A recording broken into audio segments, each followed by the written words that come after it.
Hello, নমস্কার ও আদাব। আজকে নিয়ে এসেছি একদম সহজ উপায়ে ডিম রেসিপি। ডিম খেতে আমরা সবাই পছন্দ করি। প্রথমে একটা কড়াইতে তেল দিয়ে দিই 2 টেবিল চামচ। যেহেতু আমি দুজনের জন্য রান্না করব, সেজন্য খুব বেশি পরিমাণে দিতে হবে না। আপনাদের উপাদান অনুযায়ী সবকিছু বাড়িয়ে কমিয়ে নেবেন।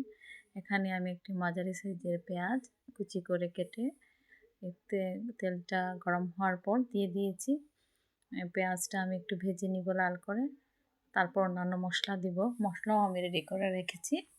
পেঁয়াজটা একটু ভাজার পর আমি তেজপাতা দিয়ে দিলাম। বেশি আগে দিলে তেজপাতা যে পুড়ে যায়, সেজন্য। তারপর পেঁয়াজটা যখন লাল হয়ে আসবে তখন মশলাগুলো দিয়ে দিব। মশলাতে আমি কি দিয়েছি, এখানে দিয়েছি 2টা পেঁয়াজ বেটে নিয়েছি, তারপর 2 কোয়া রসুন, ছোট এক টুকরা আদা, মনে করেন রসুন আর আদা মিলে 1 চামচ পরিমাণে হবে। আর ধনে জিরে আমরা একসাথে মিক্সড করে পাটা খাই, ওগুলো ভালো লাগে, মানে ওগুলো মিল থেকে নিয়ে আসি গুঁড়ো করে, বেশি বেশি করে কিনি। তো সেই অনুপাতে আমি 1 বড় চামচ দিয়ে দিলাম ধনিয়া এবং জিরার মিশ্রণ। তারপর এখানে স্বাদ মতো লবণ দিয়ে দিলাম, দিয়ে মশলাটা একটু কষিয়ে নিলাম। মশলাটা কিছুক্ষণ কষানোর পর দিয়ে দিলাম এখানে 2 চামচ সস, টমেটো সস। আবার টমেটোর পিউরি দিতে পারেন, তাতে রান্নার স্বাদটা ডিফারেন্ট আসে এবং খুব ভালো লাগে খেতে।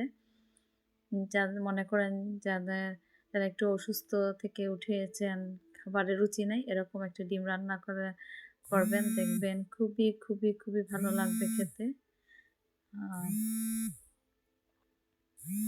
তারপর এখানে আমি একটু ঝোলের জন্য পানি দিয়ে দিলাম, একটু বেশি পরিমাণে দিব, যেহেতু আমি ডিমটা আগে সিদ্ধ করে নিইনি।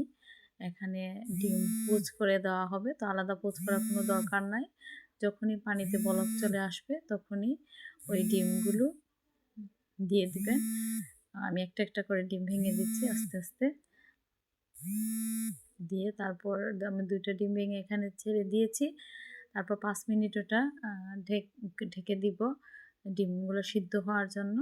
সামান্য একটু লবণ দিয়ে দিই,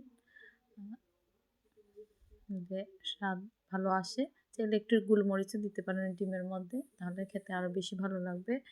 এরকম রান্না আপনি পোলাওর সাথে খেতে পারেন, ভুনা খিচুড়ির সাথে খেতে পারেন, বিরিয়ানির সাথে খেতে পারেন। এরকম ডিমের রান্না আবার খুব সহজে হয়ে যায়, কোনো ঝামেলা নাই, ডিম সিদ্ধ করার ঝামেলা নাই, আলাদা ডিম ভেজে নেওয়ার কোনো ঝামেলা নাই, আবার খেতে খুবই টেস্টি হয়।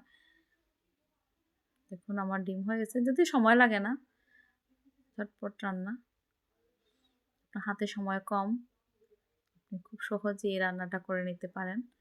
এবং ডিম বাচ্চারাও পছন্দ করে, প্রায় সবাই ঘরের পছন্দ করে। আর এরকম একটা ডিম রান্না করলে তো কথাই নেই, এক ডিম তরকারি দিয়ে খেয়ে নিতে পারবেন পুরো ভাত। ডিম সবাই পছন্দ। সামান্য একটু গরম মশলা গুঁড়ো দিয়ে তারপর নামিয়ে নিন এবং গরম গরম পরিবেশন করুন এই টেস্টি স্বাদের ডিম রেসিপি। সবাইকে অসংখ্য ধন্যবাদ।